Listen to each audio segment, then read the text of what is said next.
Enjoy more convenience, more flexibility, and more storage space with the Dodge Grand Caravan. It's got more of what you need and an engine that won't quit. This video will quickly introduce some of your Grand Caravan's best and most useful features. This video is not intended to take the place of your owner's manual. For complete details and other important safety information, please see your owner's information. It's more than just a minivan. The Dodge Grand Caravan.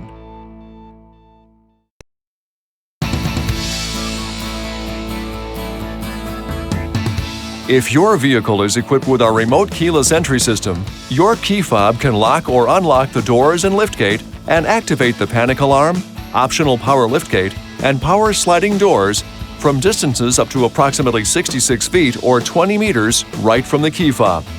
To open or close the optional power liftgate, push the liftgate button on the key fob twice within 5 seconds. The power liftgate may also be opened and closed by pushing the liftgate button located on the overhead console. If equipped with a rear interior switch on the left rear pillar, pushing this switch once will close the liftgate only. The liftgate cannot be opened from this switch.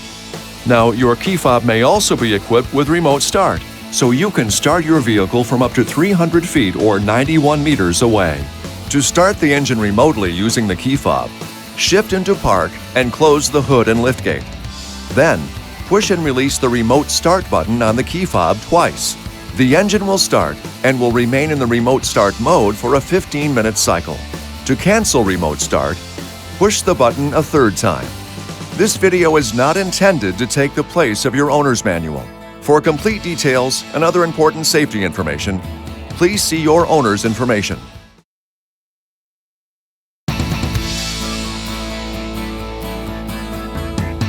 If your vehicle is equipped with automatic temperature control or ATC, the front 3-zone system allows both driver and front passenger seat occupant and the rear seat occupants to select individual comfort settings. Select Auto Mode operation by pushing the Auto button and a comfort temperature setting using the temperature control. The system automatically adjusts airflow temperature, airflow distribution, and airflow volume. This maintains a comfortable temperature even under changing conditions. It's easy to use. With the system on, push the Auto button on the front upper ATC panel. The word Auto will illuminate in the front ATC display. The system will then automatically regulate the amount of airflow. Next, adjust the temperature you would like the system to maintain by adjusting the driver and front passenger temperature controls. Once the desired temperature is displayed, the system will automatically maintain that comfort level.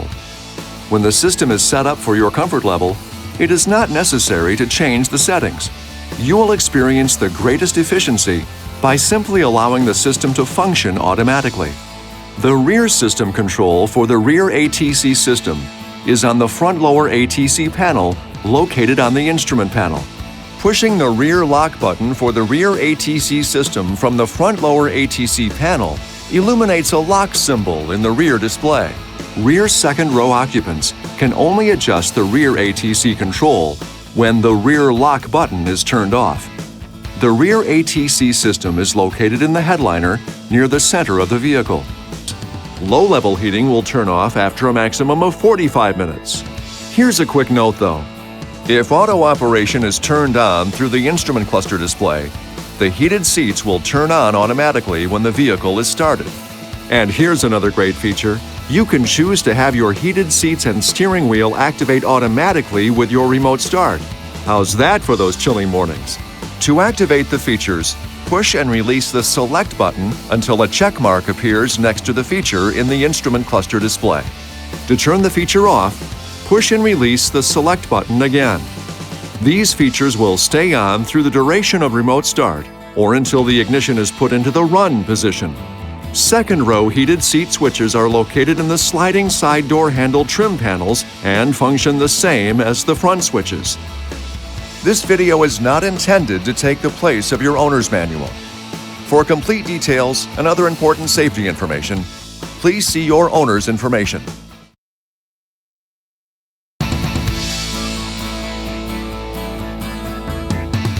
Cold day driving can be a little more pleasant with the heated steering wheel option. If equipped, you'll find the control on the switch bank below the climate controls. The feature will stay on for a period of time before automatically shutting off. The length of time may vary according to environmental temperatures. The feature may shut off early or may not turn on at all if the steering wheel is already warm. This video is not intended to take the place of your owner's manual. For complete details and other important safety information, please see your owner's information.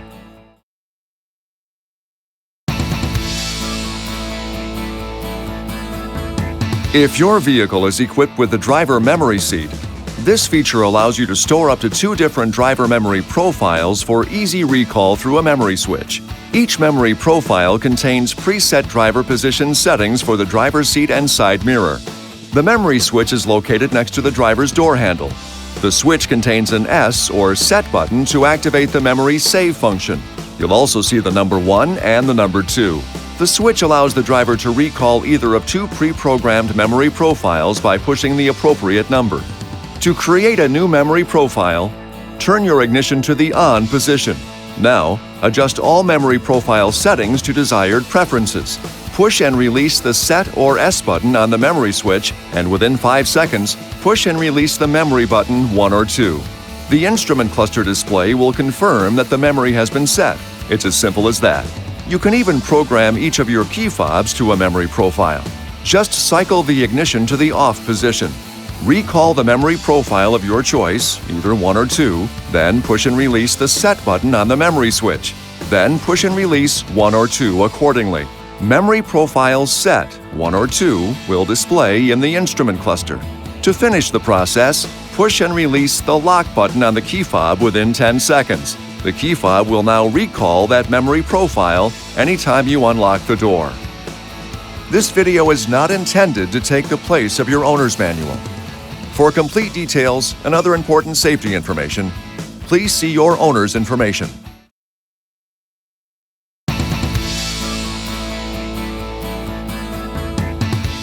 The multifunction lever, located to the left of the steering wheel, controls the operation of the turn signals, windshield wipers and washer, headlight beam selection, and flash-to-pass lights. For headlight selection, push the multifunction lever away from you to switch the headlights to high beam. Pull the multifunction lever toward you to switch the headlights back to low beam. And you can signal another vehicle with your headlights by lightly pulling the multifunction lever toward you. This flash-to-pass feature will cause the headlights to turn on at high beam and remain on until the multifunction lever is released. This talented little lever also operates the windshield wipers and washer when the ignition switch is in the on position. Rotate the end of the multifunction lever to the first detent past the intermittent setting for low-speed wiper operation, or to the second detent for high-speed wiper operation. Use the intermittent wiper when weather conditions make a single wiping cycle with a variable pause between cycles desirable. To use the washer, push the multifunction lever inward completely and hold it for as long as washer spray is desired. And here's a great feature. If your vehicle is equipped with auto headlights, your lights will come on when you activate your windshield wipers. The headlights will turn off when the wipers are turned off if they were turned on by this feature. If your vehicle is equipped with rain-sensing wipers, this feature senses moisture on the windshield and automatically activates the wipers for you. You can activate the system through your instrument cluster display. The sensitivity of the system is adjustable from the multifunction lever. Wiper delay position 1 is the least sensitive, and wiper delay position 5 is the most sensitive. Your vehicle is equipped with a rear window wiper. Rotating the center part of the switch forward to the on position will activate the wiper. Rotating the center of the switch all the way forward will turn on the wash function. This video is not intended to take the place of your owner's manual. For complete details and other important safety information, please see your owner's information.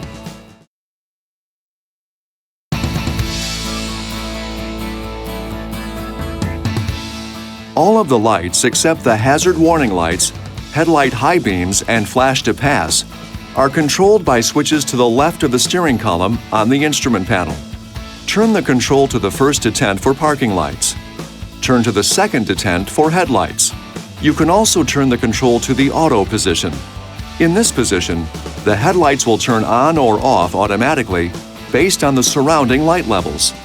The dimmer control switches control your instrument panel lights, map lights, and other interior lighting.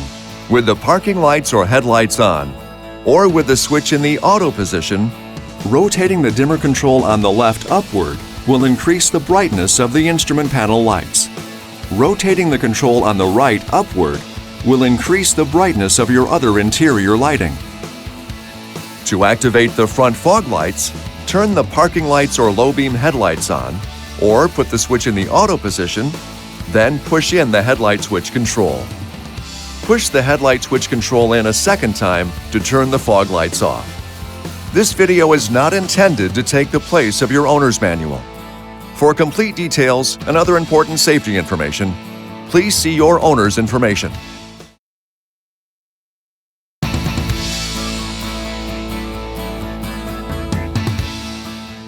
Your instrument cluster display provides important information and warnings about vehicle systems and features.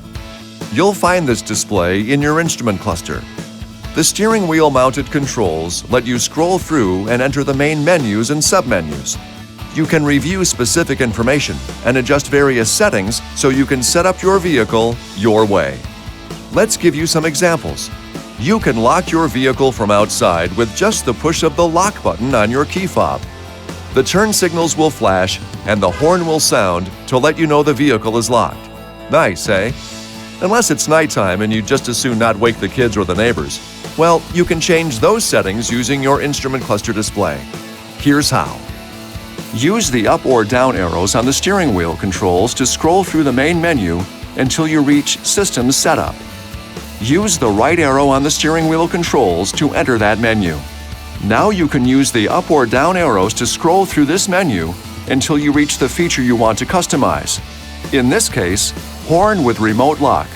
There will be a check mark next to this feature if it is active. Use the right arrow to turn the check mark off and deactivate the feature. It's as easy as that. The horn is off and the kids and neighbors stay asleep. Okay, now that you've got the procedure down, you can customize many other features as well. You can go to Remote Unlock sequence and choose Unlock Driver Door only on first press or Unlock All Doors on first press. You can select Headlamp Off Delay and choose between a 0, 30, 60, or 90-second delay before the headlamps turn off after the engine has been turned off. It's a great feature that can light your way to the door at night, even if the door is a ways away. So set up your vehicle your way. This video is not intended to take the place of your owner's manual. For complete details and other important safety information, please see your owner's information.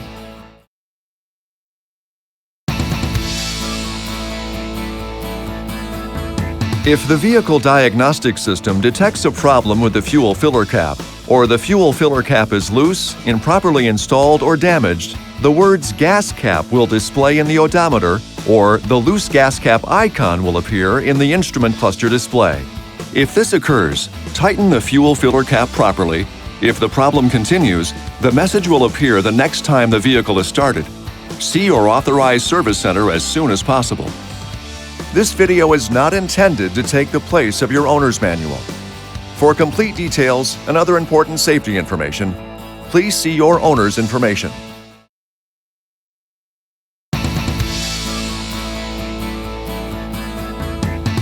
Your vehicle is equipped with an engine oil change indicator system. If the system detects that the time has come to change the oil change required message will flash in the instrument cluster display for approximately 10 seconds after a single chime has sounded. The engine oil change indicator system is duty cycle based, which means the engine oil change interval may fluctuate dependent upon your personal driving style. Here's a quick note though. Unless reset, this message will continue to display each time you turn the ignition switch to the on position. To reset the oil change indicator system after performing the scheduled maintenance, turn the ignition switch to the on position, but don't start the engine. Now fully depress the accelerator pedal slowly 3 times within 10 seconds and turn the ignition switch back to the lock position. If the indicator message illuminates when you start the vehicle, the oil change indicator system did not reset and you will need to repeat this procedure. This video is not intended to take the place of your owner's manual. For complete details and other important safety information, please see your owner's information.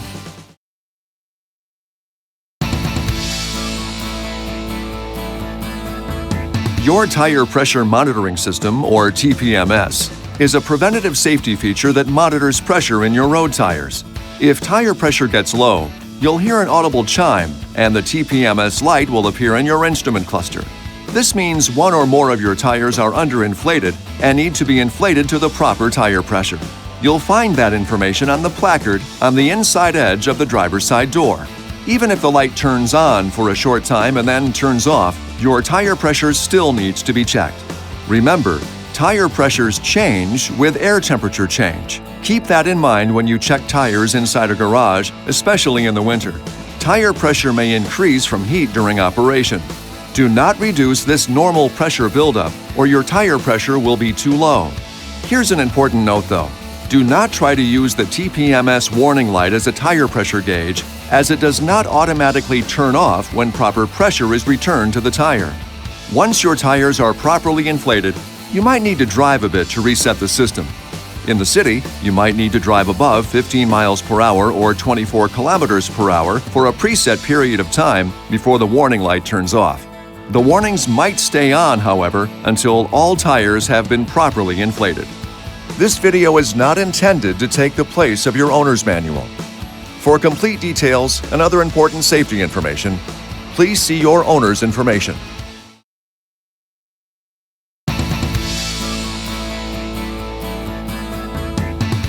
Here's hoping you'll never have to. But just in case, let's talk about changing a flat tire.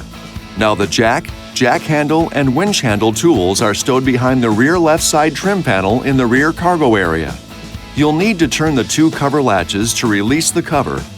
Remove the pouch containing the scissors jack handle and tools, and set them aside. Okay, now let's remove the spare tire. It's stowed inside a protective cover located under the center of the vehicle between the front doors by means of a cable winch mechanism. The spare tire drive nut is located on the floor under a plastic cap at the front of the floor console. You can remove the console by lifting from the front. You'll need to assemble the spare tire tools into a T-handle and place the square end over the spare tire winch drive nut. Go ahead now and rotate the nut to the left until the winch mechanism stops turning freely. This will lower the tire to the ground and allow enough slack in the cable so you can pull the spare tire out from underneath the vehicle. Once you have the tire out from under the vehicle, stand the tire cover assembly upright and remove the wheel spacer by squeezing the winch retaining tabs together. Push the retainer through the spare tire to release it from the wheel. Now you're ready to loosen, but do not remove the wheel lug nuts by turning them to the left one turn while the wheel is still on the ground. Make sure you're parked on a firm, level surface safely away from traffic. Avoid ice or slippery areas. Also, make sure the ignition is off, the hazard lights are on, and the parking brake is fully set. Blocking both the front and rear of the wheel diagonally opposite of the jacking position is also a good idea. If changing the right front tire, block the left rear tire. There are two jack engagement locations on each side of the vehicle body. Do not raise the vehicle until you are sure the jack is fully engaged.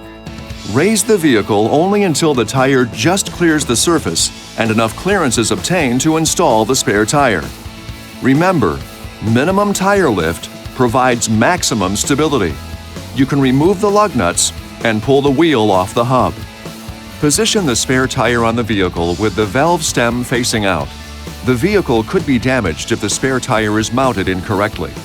Reinstall the lug nuts with the cone-shaped end toward the wheel. Lower the vehicle by turning the jack screw to the left. Once on the ground, you can finish tightening the lug nuts. Alternate lug nuts until each lug nut has been tightened twice. Maximum effort should be used for final tightening of the lug nuts. It's always a good idea to have the tightness checked with a torque wrench by your authorized dealer or at a service station. Now, place the flat tire and compact spare tire cover assembly in the rear cargo area, raise the winch assembly back into position, and you're ready to go. A quick note though, do not stow the deflated tire in the spare tire location. This video is not intended to take the place of your owner's manual. For complete details and other important safety information, please see your owner's information.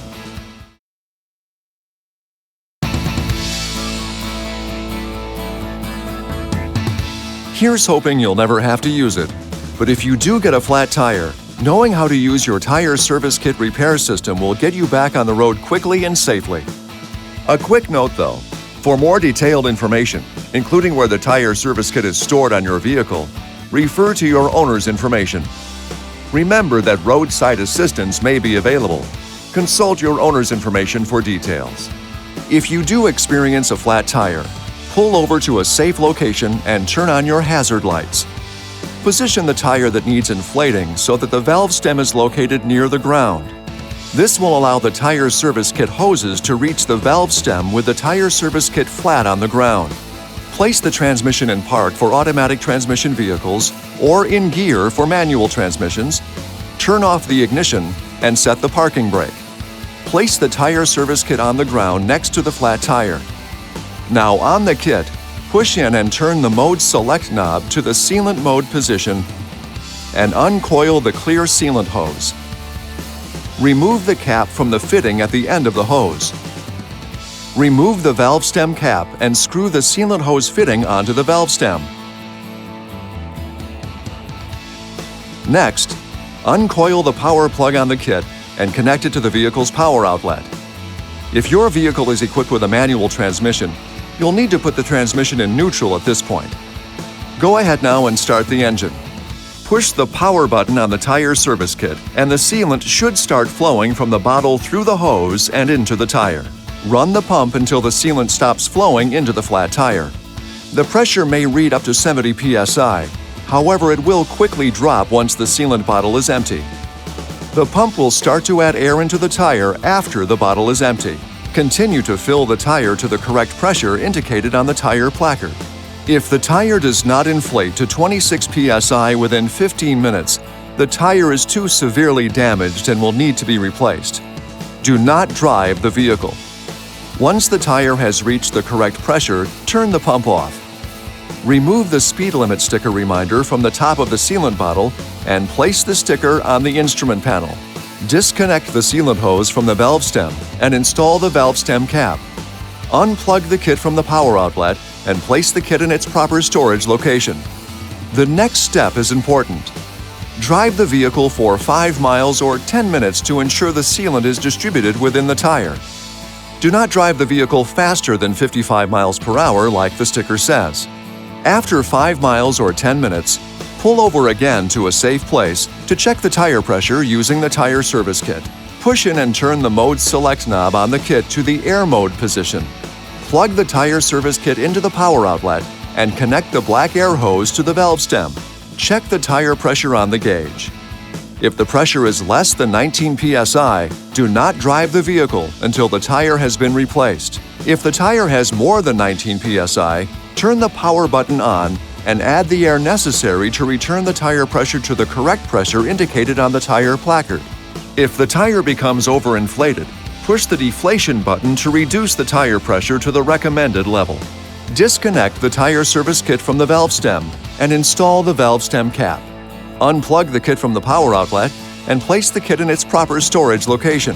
Be sure to have the tire inspected and repaired as soon as possible and inform the service advisor that the tire was sealed with the tire service kit. To replace the used sealant bottle, uncoil the sealant hose and remove the sealant bottle from the kit. Purchase a new sealant bottle available from the dealership and install it in the kit so the sealant hose aligns with the hose slot in the front of the housing. Install the cap on the fitting at the end of the sealing hose and return the hose to its storage location on the kit.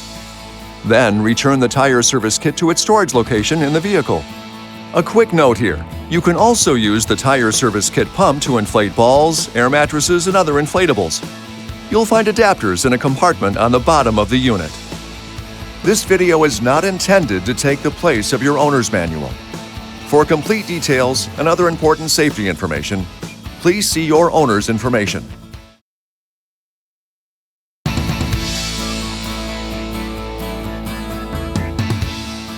If equipped, Speed control, or cruise control, lets you maintain a selected speed in continuous flowing highway traffic. To activate cruise control, push the on-off button on your steering wheel. An indicator light will appear in your instrument panel to let you know the system is active. Once the system is on, accelerate to the speed you want to maintain. Then, push and release the Set Minus button to set the speed. Take your foot off the accelerator, and the vehicle will cruise at the speed you've selected. To disengage the speed control, depress the brake pedal or push the cancel button. These actions will not erase your set speed memory. To resume your set speed, push and release the Res Plus or Resume Plus button. The resume feature can be used at any speed above 20 miles per hour or 32 kilometers per hour. You can adjust your set speed with the Res Plus and Set Minus buttons. Push and hold these buttons to increase or decrease the set speed. Just release the buttons when your desired speed is reached. Tap the buttons to change speed in 1 mile per hour or 1 kilometer per hour increments, depending on the mode your speedometer is in. Tap 3 times, and your speed will increase or decrease by 3 miles per hour or 3 kilometers per hour. To deactivate the system, push the on-off button a second time. It's best to leave the system turned off when not in use. This video is not intended to take the place of your owner's manual. For complete details and other important safety information, please see your owner's information.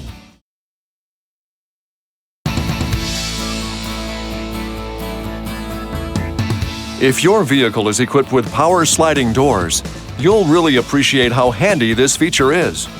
The power sliding door may be opened or closed by using the buttons on the key fob, overhead console switch, or rear door switch. Pulling the inside or outside power sliding door handle will also power open or close the power sliding door. Push the button on the key fob twice within 5 seconds to open a power sliding door. When the door is fully open, pushing the button twice within 5 seconds a second time will close the door. There are also power sliding door switches located on the trim panel just in front of the power sliding door for the rear seat passengers and in the overhead console for the driver and front seat passengers. Pushing the switch once will open the power sliding door. When the door is fully open, pushing the switch a second time will close the door. To provide a safer environment for small children riding in the rear seats, just push the off side of the master lockout switch located in the front overhead console. When the power sliding door master lock switch is in the off position, the power sliding side door may not be opened or closed by pushing the switch located on the trim panel just in front of the sliding door or by activating the inside power sliding door handle. This video is not intended to take the place of your owner's manual. For complete details and other important safety information, please see your owner's information.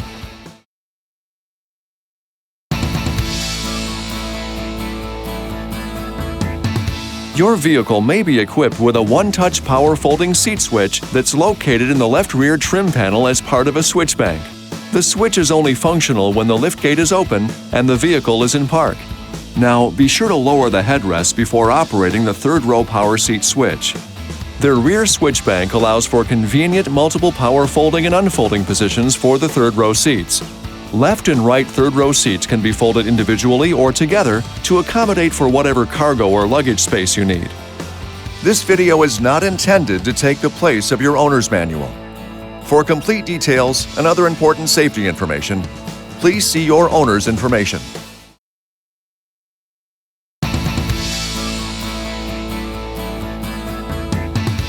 If equipped, your rear camera system displays an on-screen image of the area behind you anytime you shift into reverse.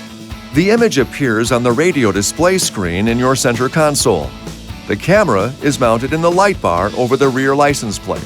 If snow, mud, or other debris builds up on the camera lens, clean the lens, rinse with water, and dry with a soft cloth.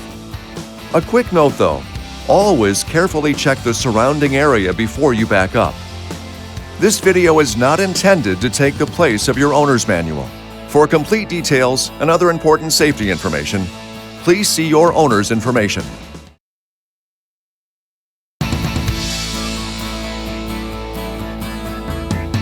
If equipped, Blind spot monitoring, or BSM, uses two sensors in the rear bumper to let you know when other drivers enter your blind spot zones from the rear, front, or side.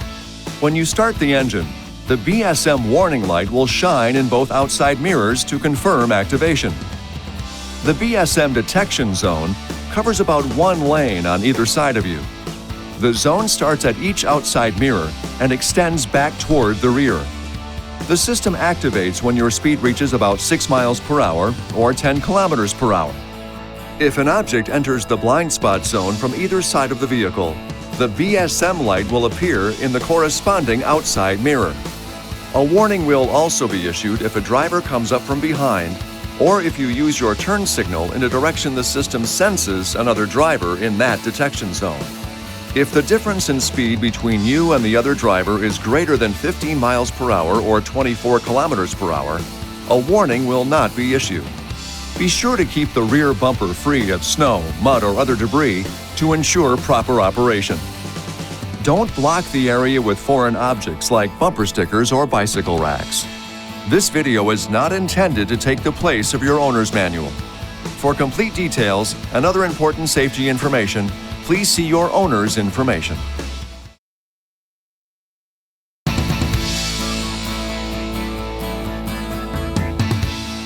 Your vehicle may be equipped with our convenient HomeLink system. HomeLink replaces up to 3 remote controls or handheld transmitters so you can operate devices such as garage door openers, motorized gates, lighting, or home security systems from the safety of your driver's seat. You'll find the HomeLink buttons in the overhead console or on the sun visor. To start programming for a garage door opener, first, make sure you're parked outside the garage. It's also recommended that you put new batteries in the handheld device you'll be programming. The HomeLink unit is powered by the vehicle's battery and does not require replacement. Then, you'll want to reset the HomeLink system memory. To do this, simply push and hold the 2 outside buttons until the indicator light flashes. This could take up to 20 seconds.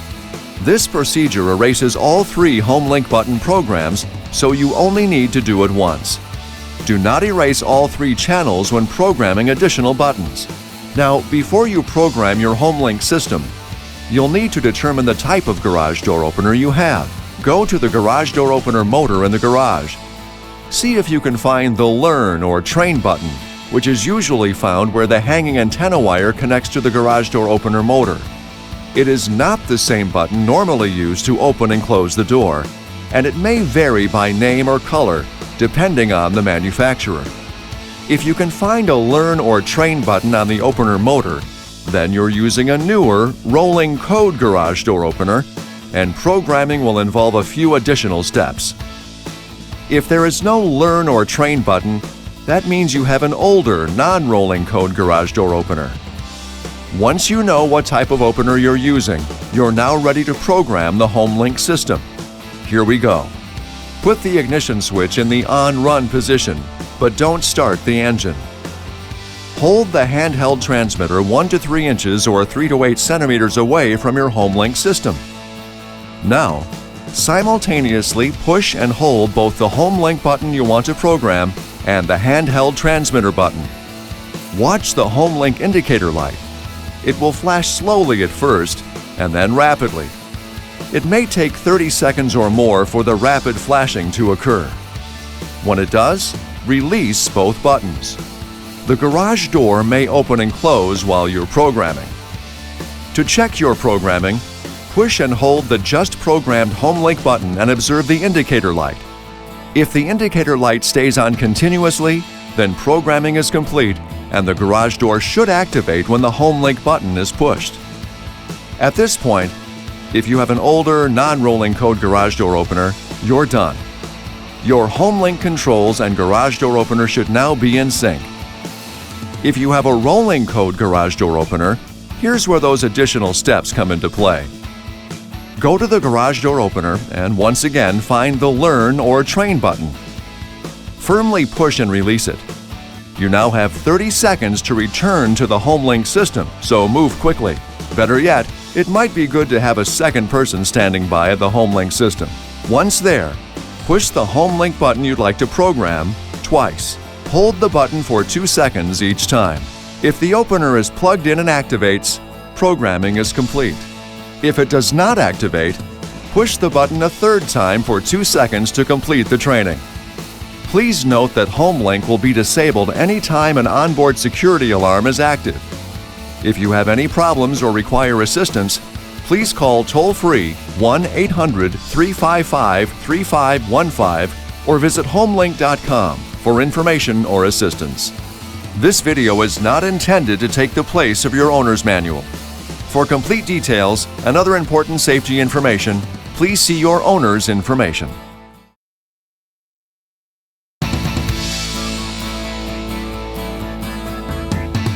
Your vehicle may be equipped with one or more 12-volt power outlets. Some can only be used when the ignition is in the on position, while some are powered directly by the battery and can be used anytime. Remember though, excessive use of this outlet can drain the vehicle's battery. A 115-volt power inverter, if equipped, is located on the rear side trim panel for added convenience. The switch to activate it is located on the center of the instrument panel. The power outlets can be used to power cell phones, electronics, and other low-power devices. This video is not intended to take the place of your owner's manual. For complete details and other important safety information, please see your owner's information.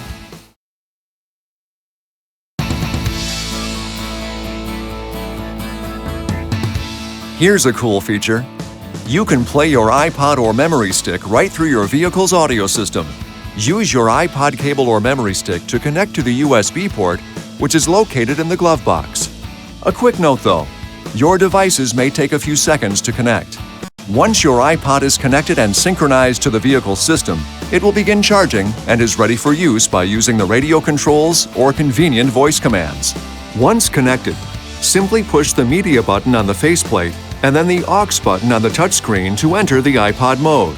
To enter voice command mode, push the voice command button on the radio faceplate or the steering wheel controls and say USB or switch to USB.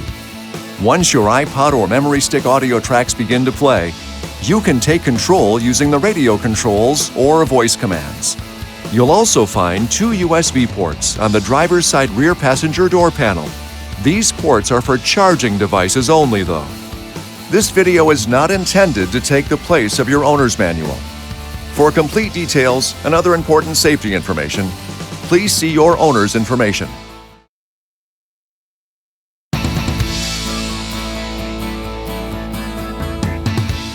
Your vehicle may be equipped with a standard DVD player. The system provides a video screen, a 2-channel remote control, 2 sets of headphones, and integrated remote control storage in the screen location. Use the touchscreen radio, if equipped, or the remote control to access the menu-driven functions. The audio-video RCA jacks or aux jacks, located on the left side behind the second-row seats, let you play music directly from an MP3 player, connect video games, or display movies direct from a video camera, right on the system monitor. This video is not intended to take the place of your owner's manual. For complete details and other important safety information, please see your owner's information.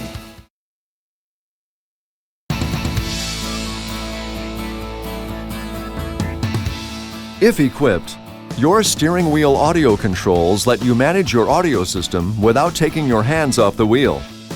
The controls are located on the rear surface of the steering wheel. The left and right controls are rocker-type switches with a push button in the center of each. On the right-hand side, push the top or bottom of the switch to adjust the volume.